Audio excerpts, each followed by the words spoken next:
A guide to alienating Vladimir Putin's allies. Vladimir Putin, watched Tajikistan's veteran tyrant Emomali Rahman, used the opportunity presented at the regional conference to taunt the Russian president, offer rambling advice and demand respect.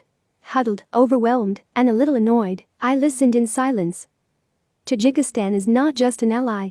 It is a poor country of about 10 million people and has Moscow's largest military base abroad. Even during the pandemic, remittances accounted for more than a quarter of GDP, mostly from struggling migrant workers in Russia.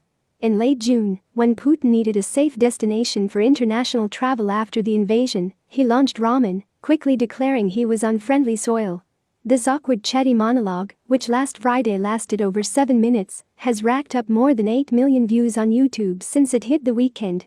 We have always respected the interests of our most important strategic partners, said Rahman Putin, shaking his finger at a summit with other Central Asian leaders. We also want to be respected. Central Asia, especially Tajikistan, has not parted with Putin because of Ukraine. Economic and trade ties with Russia remain important to the region as a whole, and indeed Rahman encouraged more investment and attention, rather than less. Yes, the aggression of our former Soviet neighbors certainly did not go unnoticed, especially a nation like Kazakhstan, which has a sizable Russian minority and is directly threatened by the Kremlin hawks, but Rahman. This was about the weakening of Russia's military, economic and political power, and its consequences. The effect should not be too different. It was clear that the devastating attack on Ukraine had diverted the Kremlin from its interests elsewhere. It has fueled a boil in hostilities, including between Tajikistan and neighboring Kyrgyzstan. Tensions between Armenia and Azerbaijan flare up elsewhere as well. But January's show of force has not been repeated when troops from the Russian-led Collective Security Treaty Organization were flown to Kazakhstan to help restore order after street protests. Expressing dissatisfaction with the timely response, he unilaterally cancelled the joint exercises of the Immortal Brotherhood scheduled for last week. Armenian leaders are under pressure to withdraw completely. This is more than a temporary interruption.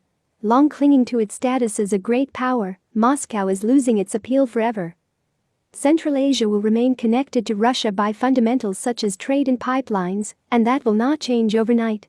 Kazakhstan, with due diplomatic considerations, depends on Russia for its major oil export routes. And Moscow has long used its cultural and historical ties with the elite to make up for its inability to engage in Chinese-style infrastructure diplomacy and economic advocacy. But Soviet memory fades, especially when aggression and economic hitting sanctions help.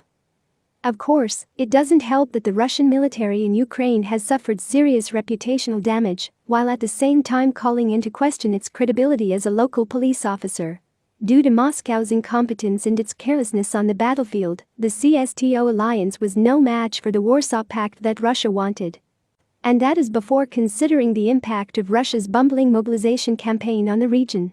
The campaign has led to hundreds of thousands of people crossing the border to escape conscription, filling all vacant beds, driving up rents and other costs from Bishkek to Almaty. In Kazakhstan alone, earlier this month he announced that more than 200,000 Russians had entered the country.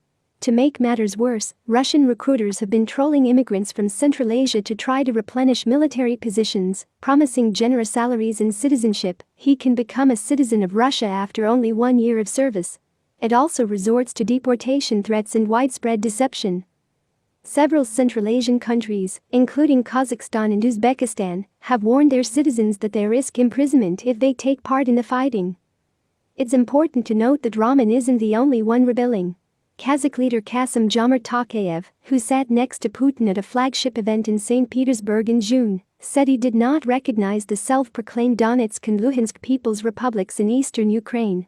He banned his symbol in Russian propaganda and cancelled the May 9 victory parade. Among all its neighbors, Belarus was the only former Soviet state to back Moscow in last week's UN vote, condemning Russia's referendum in Ukraine. Kazakhstan, Kyrgyzstan, Tajikistan and Uzbekistan abstained, but Turkmenistan objected.